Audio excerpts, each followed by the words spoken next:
Lost Art with Andrew Cox, retired Master Gunnery Sergeant. thelostart.podbean.com. Get some merchandise and help support the podcast in getting our veteran voices out for all to hear. Now on all major podcast platforms. Be sure to like, share, and subscribe. Be a guest, tell your veteran story, discuss your veteran business or organization.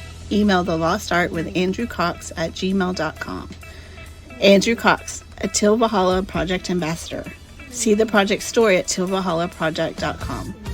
Thanks for tuning in. Please enjoy the podcast that's giving a voice to our veterans. The Lost Art with Andrew Cox. Today's episode is brought to you by TrumpShirt.com. TrumpShirt.com is a veteran-owned business where 100% of the proceeds goes to disabled veterans and veteran organizations. Support your veterans by purchasing a shirt at TrumpShirt.com. Use the promo code TLA and get free shipping. That's TrumpShirt.com, promo code TLA. Hello, my friends, and welcome back to the Lost Art Podcast, that podcast giving a voice to our veterans. I'm your host, Andrew Cox, and today we're going to have a My Veteran story with Army veteran Toby Knight. I totally screwed that up. I'm going to do it again. Does that sound good? Sure. All right.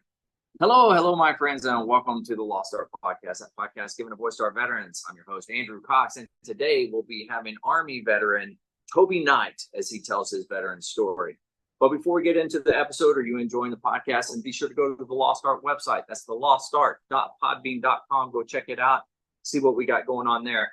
Also, there's a merchandise tab. Click on that merchandise tab. Go get you some cool gear. Get you a hat. Get you a shirt. Get you something like that. But help us in getting our veteran voices out for all to hear. Also, I want to give a shout out to the Till Valhalla Project and allow me to be an ambassador for their amazing organization. They do some incredible things in honoring our veterans that have made the ultimate sacrifice. And I just want to say thank you to them for allowing me to do that. Yeah. So we were looking at, like, there was no living quarters out there. It was just, we were just going to lean up against the building and spend the night or something. Yeah. So I called Sergeant Mason. I said, I got a problem. I'm stuck out here. I got 3 other guys. It was a SAC squad that we were doing Christmas with. And I said, is there any way? Can you help us? Do you know anything? He says, yeah, no problem. He says, I'll get 2 helicopters to you. I said, but the hot fog is in right now. He says, no. He said, if the hot fog comes in, we have 2 helicopters that can still fly, but we just make sure no one else is flying so that no one runs in it. But these guys can fly too. What? I was like, what? He's like, yeah. He said, just go out to the helipad. I said, okay. So I told my guys, let's get out to the helipad. We were there, I don't know, half hour. Next thing you know, here comes 2 helicopters. They come and land. Guy gets out. You Sergeant Knight? I said, yeah, I'm Sergeant Knight. He said, get on. We're taking you home. What? So we get on. They're flying. They got up and they got above it. Oh, I see. Yeah. They got above it, and it all cleared up, blue sky. We flew over, and then we go back down through it, and we land back in the. No kidding. So, and that's when I discovered because we always had been told the hot fog blowing, everything's going down. Yeah. But Reyes explained to me. He says, no. We always have to have choppers flying. He said we just only have 2 that fly together. That way they don't run into anything. Yeah. But these guys, they can still go. But it's just safer when no one else is around. Yeah. Well, it makes sense. Yeah. Then I realized, okay. So yeah, he got us back. We get back and we're walking back to our building, and my first sergeant commander's standing out there smoking a cigar. I'm like, how the hell did you guys get back? I got connections. That's why I know a guy. Yeah. Don't worry about it. But that was back. That was my thing. What I loved being over there because you could do stuff like that. Yeah. Like if you made a call and you needed help, there were guys there to help you. Yeah. Yeah. So this leads me into my brother Todd. Okay. So SEAL Team 8 over there, their job was they were the PSD for all of the top honchos, political officials. So the president of Iraq, the vice president of Iraq, they were their bodyguards. They were there to take care of them. And they did a whole bunch of other stuff. Yeah. Well, one of the things that they put Todd in charge of is they put him in charge of the motor pool. Okay. Vehicles. And every one of these vehicles were civilian up-armored vehicles. Right. So they had Ford Explorers, Cadillacs, Excursions. Okay. Yeah. They even had BMW 7 Series, and what they did is when they came in, they were told we need armored vehicles. So the SEALs just went out and they just grabbed armored vehicles. They didn't care who it belonged to. They said it belongs to us now. So they commandeered all these armored vehicles. A lot of them were, you know, Iraqi military officials. That, Oh yeah. and so they put this motor pool together, 150 up armored vehicles. You know, not one of them less than $250,000. You know, Wow. and that's what they use to protect, you know, and protect these officials and stuff like that. And so Todd was in Fallujah in 2004 with Chris Kyle. Okay. With Chris Kyle. And then I got there in January 2005. Okay. And Todd was going to be there another 6 months or so like that. And he was really pissed off that I had showed up there. He was like, "Why are you?" Because I was ordered. He said, "No, you're my little brother. You're not supposed to be here. I don't want you to die." I said, "Todd, I'm in the band." I don't want you here. He was real pissed off because I was there. You know, big brother protecting this little brother thing, you know. Anyway, so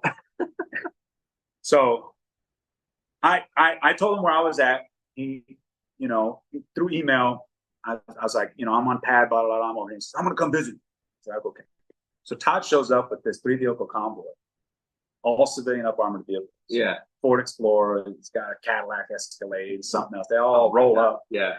You know, and they're all in civilian attire, you know, and it's a bunch of different guys. It wasn't just Navy SEALs. They had some commo guys. He had an Air Force guy with them. You know, it was a group. I don't remember exactly the reason behind them, but it was a bunch of guys that they were all special forces guys. So. Mm-hmm. And he came up, of course, you know, gave me a big hug. "You hungry?" Like, "Yeah." "Where's the chow hall?" "That's over here." "Get in, let's go eat." So we got in. You know, he's driving like a maniac. Yeah. And it was funny because, you know, I remember going up to the dining facility. You know, you got to go in. You got the weapons clearing barrel. You got to clear your weapon, everything. I get up there. I got he called it a flintlock, and I have an M16. You know, not an M4, the M16. Yeah. You know? He's like, "Man, you got to clear your stupid flintlock, man." You know. He gets up, and all his guys get up there, and it takes him like 10 minutes. He's like. I'm like, "God, how many guns you got on you?" He's like, "I don't remember." Get them all? Yeah, all of his guys, they got guns all over them. Like, you know, in the back, one on his leg, up here. I'm like, I'm hungry. Can we get in? You know, it's like, "Well, I'm not done yet. I got one more. Is it back here?" You know, you got all these weapons on. That is crazy. I mean, to the hilt. And but he would come over about once a week. He would drive over, and the funniest part of that, so he came over one day alone. Yeah. And he said, "Yeah, I'm going to go back on the helicopter." He says, "Here's the keys." I said, "What are you talking about?" He said, "Yeah, here. I want you to have this. I want you to be safe. I don't want you to get hurt." What is this? It's the keys to the Explorer. And it was this up armored Ford Explorer. Are you serious? And he gave the keys to it. He's like, "Yeah, it's fine. I don't want you to walk it back and forth to like the defect and stuff and have some, you know, motor round come in and blow you up or something, man. Just take it," because I didn't have a vehicle. Well, I did, but I couldn't use it all the time. Yeah. I know, a Humvee. And he said, I said, "Todd, that's a $250,000 civilian vehicle." I said, my commander walks to the defect. I can't be driving by my commander in a $250,000 up armored vehicle. So, "No, just take it, dude. It doesn't matter." It's like, "Todd, what the hell are you talking about?" You know, when they commandeered these vehicles, you know, there was no accountability, control. No one cared if one went missing. Right. Yeah. That wasn't, you know, it was war. You know, you just did what you had to do. And I said, "Todd, no, I can't do this." I said, "They'll start an investigation on me and I'll have problems because they're going to see me in, you know, E6 promotable driving around and my commander's hot footing it, you know, in the heat. That's not going to happen." "Well, I'll get him one too. I got it. Just ask him if you want a Cadillac or whatever. I'll get him one too." I was like, no, you can't be doing this, man. That's funny. That's not going to work, you know. But yeah, he just wanted to give me this big, you know, up armored vehicle. Oh, that's cool that he's looking out for you. Yeah, I mean, I was, you know, he did. I mean, he gave me all kinds of stuff while I was there, you know, protect me. Yeah, you know, but yeah, I had to say no to the up armored vehicle. I was like, no. Yeah, I could. I mean, could you imagine driving to the chow hall and you see your commander out there? Yeah, you know, so, don't look at me. Don't look at me. Yeah, I've got the air conditioner on full. Yeah, no, I couldn't. Yeah, that was. But my secondary duty in the band is I was a security guy. I was the security and intelligence guy. So one of my things was I had to keep track of what was going on, you know, with the intelligence about, you know, threat assessments and all that. Because when our guys went out, you know, I had to make sure that they were going to be safe or they understood, you know, if there was an attack on this place or whatever. So I was doing that. So I had access to secret information, and that was cool too, because I could see what they were seeing. Yeah. And they were seeing everything. Yeah. They were seeing everything over there. And it was really incredible. And I could see it, and I could watch it live. Yeah. Because the feeds over there were live. So if they were, I was watching. So as something was happening, you're watching all the feed come through. Oh yeah, when they're chasing down guys, or they're, kicking down doors, or, I was at my computer, just kind of had the feed up. It was an Aerostat balloon. You remember the blimps over there? Yeah. It was one of the feed from the blimps, and for some reason they were focused in on a hotel. They were looking at this hotel. They knew something was going down. They weren't exactly sure when it was going to go down, but most of the attacks happened in the morning because it would make the 5 o'clock news in the U.S. Yeah. And so it was in the morning, and I'm just kind of out of the corner of my eye, there's a big explosion. Someone pulled up a V-bed in front of this hotel. Oh, wow. There's a bunch of journalists in the hotel, and they blew the van because they were trying to kill journalists. And I'm watching it and living going, oh my God. So it was interesting to have access to that and see what they were doing. That's wild. And reading the reports on things that were going on. Wow. It's you take for granted sometimes the depth of what goes behind the military as they're out doing their thing. And every MOS has their own specialty, and you're in your own little world doing your own little thing. But just to realize how big, how much stuff is actually going on, it's incredible. Yeah, I remember I felt we had this in the division headquarters. So there was a radio net. We called it the sheriff's net. So if anybody needed help, they got on the sheriff's net, and they could ask for help. Okay. And that could be military, civilian, it could be U.S., Iraqi. Oh, wow. It was just, if someone needed help, they could get on the sheriff's net and they get on it. And I remember there was a female up in the division headquarters. She wore these headphones on her, had 12 hours a day, and she was the person who answered the call for help. Wow. All day for an entire year. She was the person that if you got on the sheriff's net and said, hey, blah, blah, I need help, she'd be the person to help. Wow. And I can't imagine doing that job. She had to hear some horrible stuff. Oh, yeah, absolutely. Horrible. Man. Yeah. Wow, that's wild. And then you spent an entire year over there, majority of the time playing music, which is really cool. And then at that point, it's time for you to start heading back the other way, back. So 3ID ends up going back to the States. Right.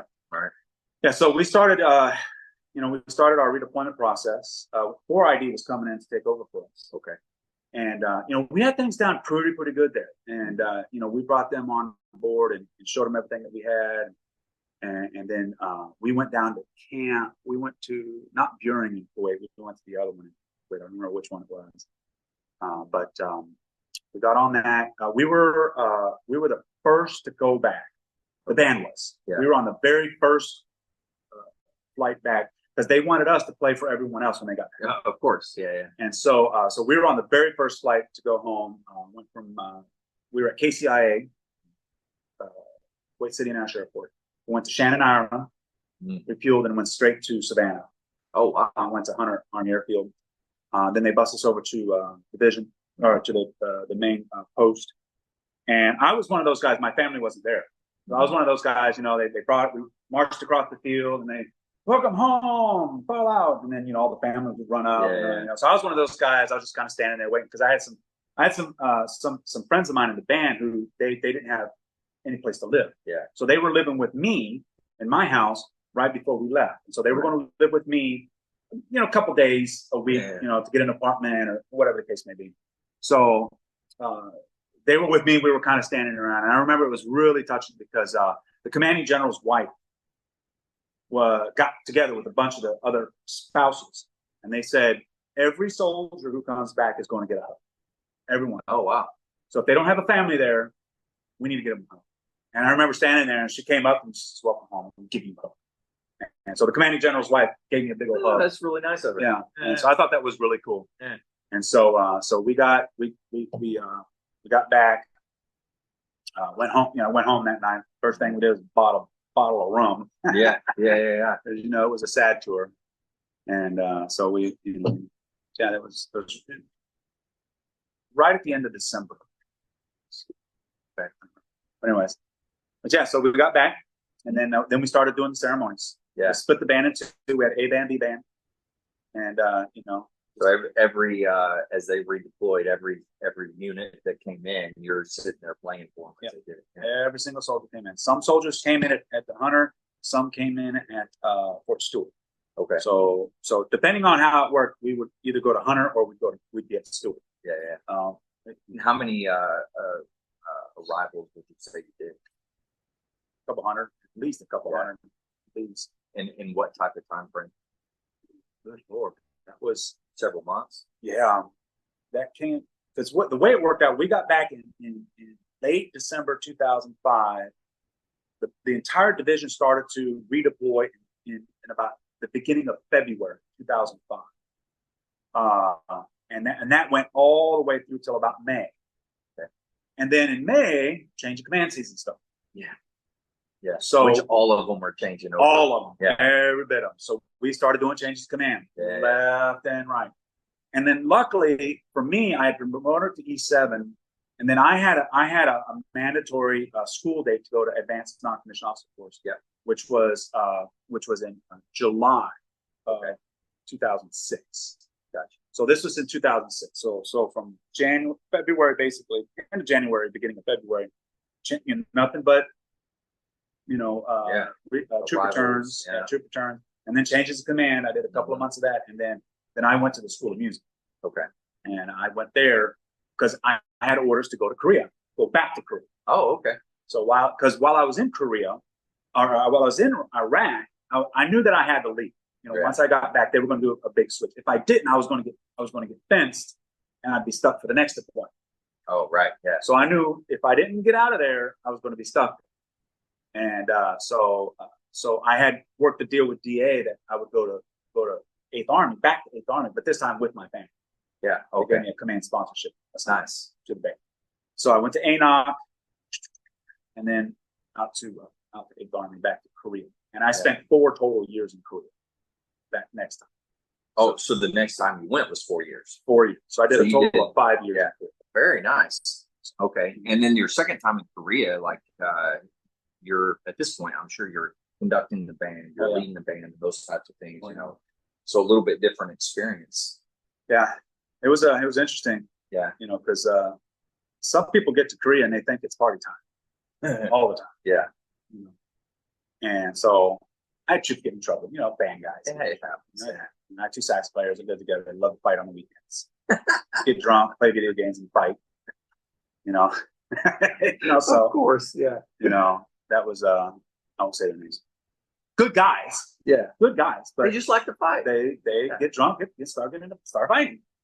Some people that's what they like to do. And so, but and then had the band playing a lot, of course, then we had the, fight tonight thing there. So we had to make sure that we were always ready in case the North Koreans acted up. I was there when they blew up the ship. They cut the ship in half. Oh, wow. Yeah. The North Korean submarine torpedoed a South Korean ship, cut it in half, sunk it all. I was there when that happened. Wow. That was nerve wracking. Yeah. I was there when they blew up the island. They decided they wanted to drop a bunch of artillery shells on an island, killed a couple of rock marines. Mm-hmm. So I was like, yeah. Those 2 incidences, I was like, I think the balloon's going to go up on this. Yeah. It didn't. Thank God that it didn't. Yeah, they were able to work something out. Yeah. But, Korea was a great assignment. It's a wonderful country. I absolutely enjoyed Korea. Koreans. So you were in the southern part, though. No, I was in Seoul. So I wasn't in the southern part. I was kind of mid. Yeah, okay. Kind of mid. So you got a little bit of both extremes of the weather then. So you got really hot and really cold. Oh yeah. Oh yeah. But I love the weather in Korea. The thing I love, because I don't like in South Texas. Yeah. But then you like it here. Oh yeah, that's great. I got no problem with the heat. But the great thing about Korea, it would start getting really, really cold in December, but by March it was done. Oh really? Yeah, March. Oh wow. End of March, you were in spring. Now, did you ever get an opportunity to go do any battle studies and go see different areas? Yeah. So actually, one of the things I did, of course, I did the regular DMZ tour. Yeah. Went up to the blue buildings and all that stuff. But they did the Rock Army sponsored a staff ride to go to the second tunnel. They found 3 tunnels from the north going to the south. Okay. Okay. So the first tunnel was on the normal tour up there, where you go to the blue buildings. But then the other two are under control of the rock military.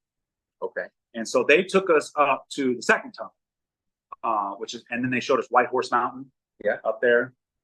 And they took us to the second tunnel. And that was eerie because the second tunnel was not blocked off. It was open to the north.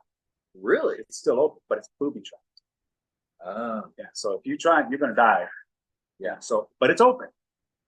And the Rock Army was telling us that about once every couple of years, a North Korean will try it, and it blows. And, yeah. Wow. Yeah. So the North Koreans are the one that booby trapped it, or? Well, we booby trapped it on our side, and they booby trapped it on their side. Got it. Okay. So it's booby trapped on both sides. Wow. And so yeah, it was very interesting to learn about all of that. And how big are the tunnels? So like big enough you can walk through type of tunnel, or? So the first tunnel was big enough to drive a Jeep. Wow. Okay. You know the old Army Jeeps? Yeah. It was that. The second tunnel was just for just foot soldiers. Yeah. But they could get a battalion through. I think they said like every 2 hours they could get a battalion of troops through that tunnel every 2 hours. Wow. That's the size of it, is they could get through every 2 hours. That's insane. Yeah. And one of the ways that the North Korean cover had their lie, is when they built the tunnel, they took coal and they rubbed it all over the rocks. And when the South Koreans went to them and said, "Why did you build this tunnel? What are you trying to do?" They were like, "Oh, it's for coal. We were mining for coal." And we just didn't realize that we were that far south. Huh. Interesting. Yeah, I didn't know that. Yeah, they have their lives. They're ready to go. Yeah. So, and one of the things that I learned, getting to know the Korean people and many Korean people and stuff there is, it really saddens me that we have that in North-South. Because imagine at the end of the U.S. Civil War, let's say, we just decided to stop fighting and we drew a line across the United States. Yeah. Imagine if that happened. It would be unacceptable in the United States. I'm like, you're not going to do that.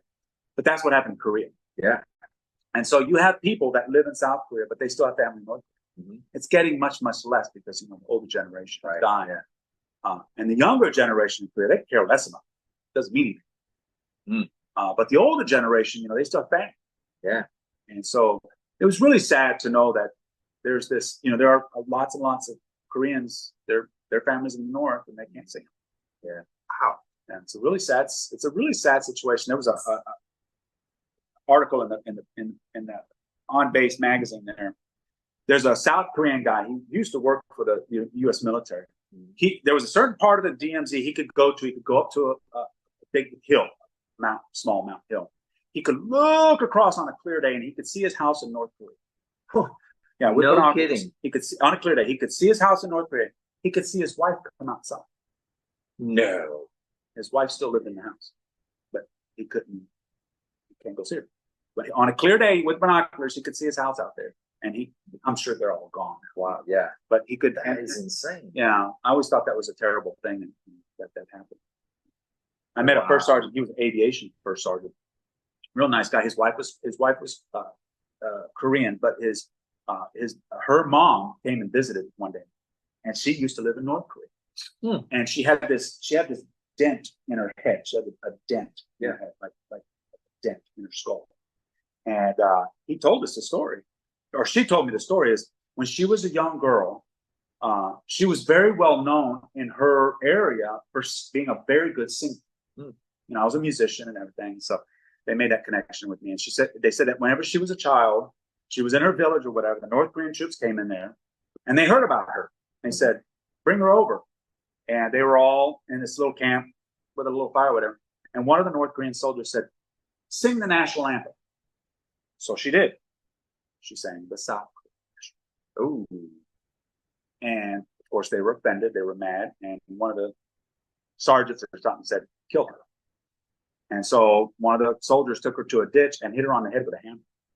Just hit her on the head with a hammer. Knocked her out. Thought she was dead. She was in the ditch for, I don't know how long they said, but eventually she came to. Yeah. And then made her way back home. Wow. And so that dent in her head was where the guy hit her because she sang the wrong anthem. That is insane. terrible stories, brutality of that. Yeah. You know, I've met a lot of Korean soldiers, and you know, Korea it was a terrible war. Yeah. Yeah. Absolutely. But wow. So after that, Korea, then I went to Germany. So I was at U.S. Army Europe in Germany. Okay. That was a whole heck of a lot of fun. A lot of good time there, being stationed in Europe. Now, yeah, you went with family Yes. to Germany. I was stationed in Heidelberg, Germany. Nice. A very good assignment. Traveled all over Europe. Yeah. Did some magnificent things, magnificent places, and really, really had a great time in Europe. So And now, did you do a lot of ceremonial type stuff there, or did you actually go out in town and play more of it? That band had been there since World War II, Mm-hmm. and it was very well known in Germany and you know France and some of the other areas. And so they had these traditional missions that they did year after year after year. They've been doing it since the war. Yeah. And so, you know, we went and played a lot of concert band, a lot of tattoos, military tattoos. Oh, yeah. They like military tattoos over there, and did a lot of jazz. Oh, They okay. love jazz. So Yeah. we did a lot of jazz over there. I went to Poland. That was an amazing experience. Yeah. Poland. Wonderful country, very, very pro-American over there. And did a Dixieland Jazz Festival in Krakow. Really? Got a request, and It was an actual festival for Dixieland. Dixieland band. Blew my mind. And I didn't understand it. I later found out that when communism came in, it just kind of froze everything. Yeah. So when the communists came into Poland, New Orleans style Dixieland jazz was popular at that time. Yeah. It's 1920s. Yeah. Well, that's the only Western music that was allowed, because they didn't want Western music in these communist countries. Yeah. Because they thought it would make people think they want to be free and so stuff. Yeah. And so there was a lot of local bands that knew that, you know, idiom of music. And so it just kind of stayed throughout that. So they had a festival in Krakow. And actually one of my favorite stories is we went there, did the festival, and then we were going to go play for the Modern Art Museum of Krakow, Poland. Mm-hmm. And the embassy lady that was with us, her name was Ella. She was born and raised in Poland. That was her American name. And she said, "Okay, we're going to the museum." So I was driving the cargo van, and we're driving. We go to this part of Krakow. It's like this rundown industrial part of Poland. Okay. Not a place I think that we would have a modern art museum. And so we get to this park on the street in this gray building, very drab gray building. She said, "Okay, we're here." And I look at Ella and I said, "Ella, this is the Modern Art Museum of Krakow." She said, "This is the modern art. Dull, battleship gray building." Yeah. And I said, "Well, tell me about this museum." And she said, "Well, it was originally Schindler's factory. After the war, you know, it fell into disrepair. Then the city bought it because it's historic." And I said, "Well, stop this." I said, "You said Schindler's factory, as in Schindler from Schindler's List?" She says, "Yeah, this was his factory." Wow. Like, what? And so, yeah, it was his factory. That is cool. Yeah, his original factory. And they turned it into the Modern Art Museum. And we played for it. We played the grand opening for it. And played out in the lobby. People loved it. They just absolutely You were loved it. playing Dixieland music? Yeah, we were playing Dixieland. That is so wild. Isn't that crazy? Yeah. Yeah, absolutely crazy. It's an incredible gig. It was really incredible to be there, Yeah. knowing the history. And she told me, she says, whenever Steven Spielberg came over, he wanted to visit the factory. He wanted to see it, kind of get a feel for it and all that. And she was part of the team that took him to tour. No kidding. She's like, yeah. Wow. So that is cool. Yeah. Wow. So so you do your time in Germany. Your places you've been are all the places that I was like, oh, I wish I was there. Oh, I wish I was there. I didn't get those opportunities, but it's okay. Marine Corps doesn't have places there or bands there, but unfortunately, yeah, they should. it would be nice. They should. So you do your time there? Was it what, 3-4 years? 3 years. 3 years I there. did 3 years while I was there. Okay. I get a call from an email from the band sergeant major, because I wanted to get to San Antonio. Yeah. So I knew it was probably going to be the last assignment. Probably. But they offered me South Carolina, which I was cool with it. You know, I was, okay, go to South Carolina. And I get an email from him. He said, "Hey, there's a new position opening up. We're just in the middle of working on it. at Army Entertainment, they want a band person to be the NCOIC of Army Entertainment. It's got the soldier show in it, and, you know, all this other stuff. And right now, they want a musician. They need an E8. I had made E8 at that time, and they said, "Are you interested?"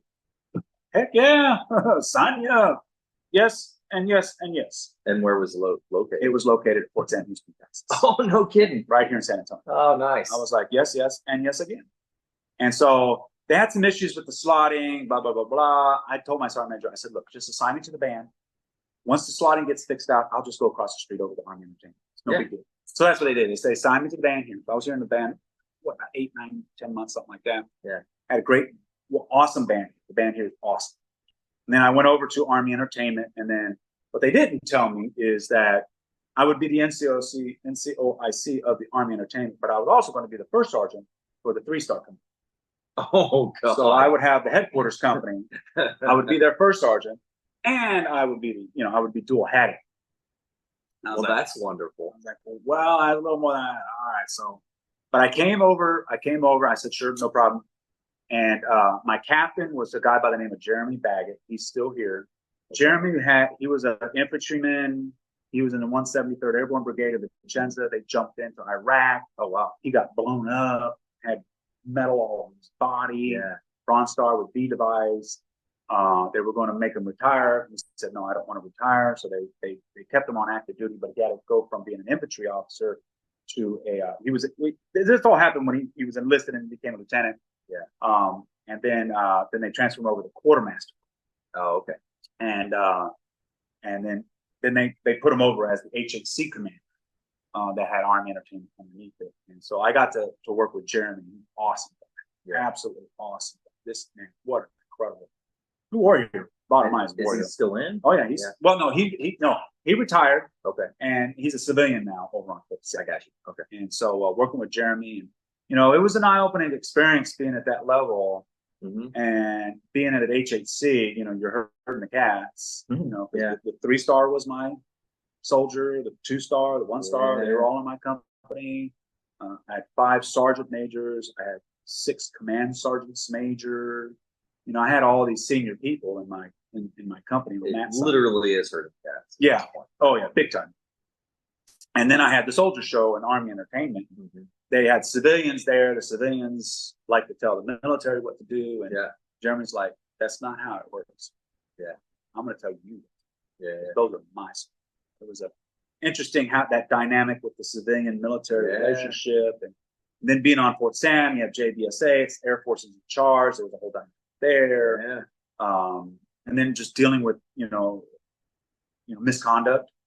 Yeah, tons of that, I'm sure. Yeah. Dealing with misconduct.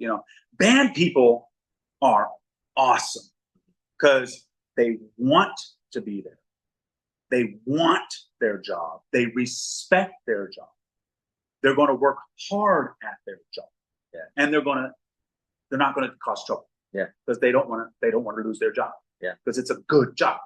But being in a regular Army unit, especially one like that, it's not the same way. Yeah. Not the same way. Right. So I had to deal with misconduct and just dealing with all of that. It was a complex dynamic. Mm-hmm. I thought I was well suited for it because being a musician, we're used to dealing with civilians and dealing with people on a different level. Whereas in a lot of other, as you know, in a lot of other jobs in the military, people are very like, this is how it is. Yeah. They're inflexible. I had to be very flexible because of just the environment that I was working. So I was well suited for the job, but it was, man, we had some headaches. Taxing. Oh, it was big time. But it was good. And that's where I finished up was there. Okay. Wow. And so you did 26 years total. 26. And retired as the first sergeant there. And then since then, you've been in the community band here, which is how I kind of found out about you through Roy. Yep. And so where, what community band type stuff are you doing? So I was playing in a couple community bands first. Was this before you got out? Or was yes. Yeah. Because, when I was over at Army Entertainment HHC, I wasn't in the band anymore. Yeah. So I need to get time on my horn. So I started playing with the Helotes community band. I was also playing with the Heart of Texas community band. And that was great. It was a lot of fun. And while I was there, I started doing some conducting, and then there was a lady who was the librarian for Halota. She was like, our director is retiring. We're in desperate need of a director. Would you mind thinking of us for the county line? And so I started with County Line Community Band in 2017. Okay. And then as the director. As the director. Yeah. I took over. Their previous director founded that band. He had done it for 40 years or so. Oh, wow. Yeah. So I started doing that band and built it up, learning about nonprofits and how all that works, understanding that environment. And then I got asked to be the Beethoven concert band director.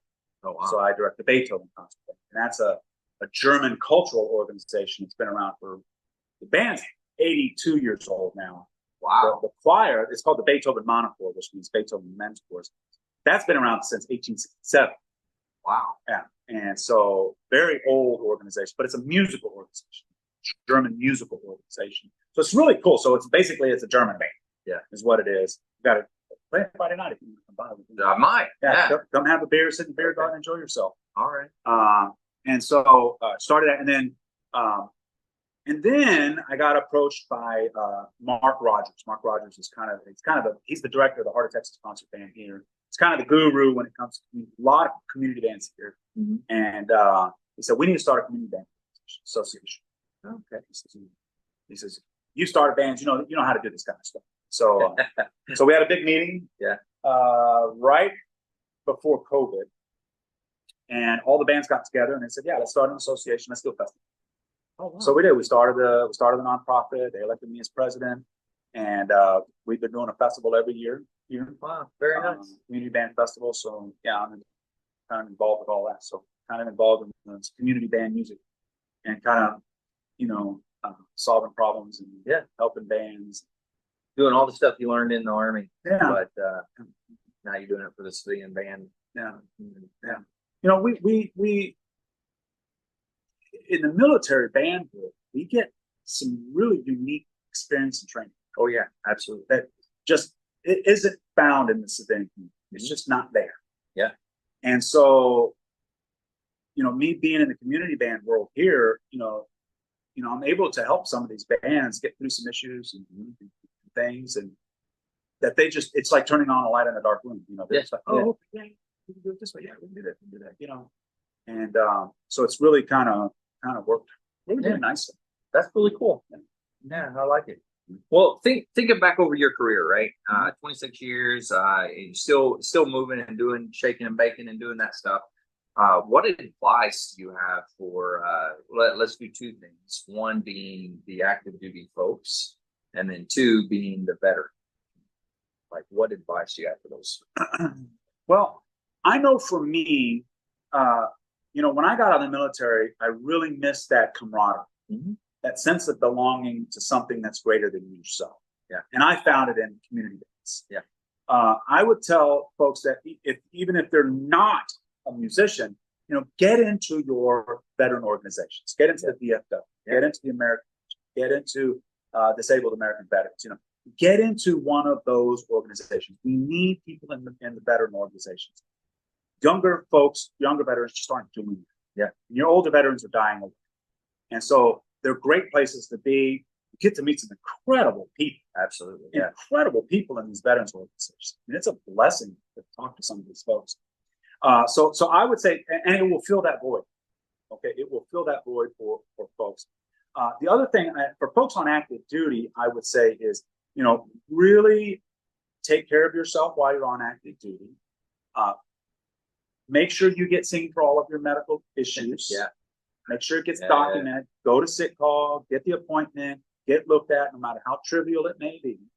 Get it done, because at some point you should apply for your VA disability benefits, and all of that needs to be in your records. As long as it's in your records, it doesn't matter how it's in your records. It just needs to be in your records. Yeah, and I learned that the hard way. There's a couple of things that I didn't put in my record, and I should have. Something as easy as they call it GERD. Yep. I never went. I'll take some medicine, whatever, not a big deal. I never went to the doctor and actually got it in my record. Yeah. And had I done that, I probably would have got a 0% rating on it, but it would have been a rating. Yeah. Well, a lot of people don't realize that some medical issues are secondary to another issue. Yeah. So you can start connecting the dots. You know, like people with sleep apnea, it's very common for them to have GERD. Yeah. It's very common for them to gain weight unexpectedly. Depression is a lot, happens because of sleep apnea. Yeah. You know, there's a lot of things that connect to another bigger issue. And you know, the disability that we possibly can get from the VA, you know, it's a title. You know, you spend any amount of time in the military, your body's beat up. Yeah, absolutely. Your body's beat up. And I tell people, you may have things you won't even know about. For instance, a few years ago, before I retired, I was reading up on disability compensation. I read about this. I read this article in the paper about a condition that veterans were being up in Nashville. Vanderbilt University was doing autopsies on veterans, and we were finding microscopic metal fragments in their lungs. Really? And one of the things that they found is among all of these veterans, they had all been to Iraq or Saudi Arabia or Kuwait or or someplace like that. So they went up to Fort Campbell where the 101st is at, and they said they worked with the military there, and they said, "Hey, how can we do some research on your veterans? We want to look at them, see if they got this condition while they're alive." Every single one of them had this exact same condition. No kidding. Yeah. And so just being in that environment, you're inhaling stuff that's in your lungs. Mm-hmm. And for me, I started to, the light bulb went off because before I went to Iraq, I could run in the cold and it really didn't bother me. Yeah. I was cool with it. I get back from Iraq, I go back to Korea, and I start running in the winters over there in Korea, and my lungs hurt. Yeah. Like it would be painful for me to run in the cold. And then I realized it's because I got that metal stuck in my lungs. That's very interesting. Yeah. So, you know, you have been exposed to things. All of us were exposed to things that we don't know about. Yeah. And so, like, well, just Agent Orange is a really good example. Yeah, you know, the Vietnam veterans. They're still dealing with that stuff. Yeah. You know, they were told when they were on active duty, "Oh, that stuff is fine. Don't worry about it." Then they get cancer and they go to the VA, and the VA's like, they're like, "Look, I was around this Agent Orange chemical stuff. I know this." And they're, you know, how many years? Yeah. How many people died because the VA said, "No, it's not connected." And all of a sudden, no, it was connected. Yeah. You know, so I tell folks that are on active duty now, go to sick call, go get it in your records. The hardest thing for veterans to do is to prove service connection. Yeah. That's the hardest thing to do. If it's in your military records, automatically service connection. Yeah. It just has to be. That's it. Yeah. Good point. Yeah. I like it. Well, hey, thanks for coming on and telling your story. It's very interesting. I enjoyed it. You've definitely been to some incredible places. So I'm a little jealous on that, but that's okay. We'll survive it. You were at the School of Music. I always wanted to be stationed there. Could never get there. I unfortunately was there twice as on staff. But I would say unfortunately, it was a good time. It's just a different environment. It is. Training environments are a different environment. Yeah, that's for sure. But I learned a lot. While I was there. But yeah, thanks for coming on. Thank you for telling your story. Thanks for what you do in the community as well. That's good stuff. I appreciate the opportunity. Yeah, man. Good luck to you. Definitely. Yeah, Friday, if you want to come down, you know, it's a great time to listen to German music. Yeah, I'll dance. Yeah. Well, let me. I'll find out for sure. I got to talk to my CO. You know, the wife. Of course. She's the one that tells me where I'm going, what I'm doing. But hey, to all the listeners out there, if you're struggling, anything like that, you need some help.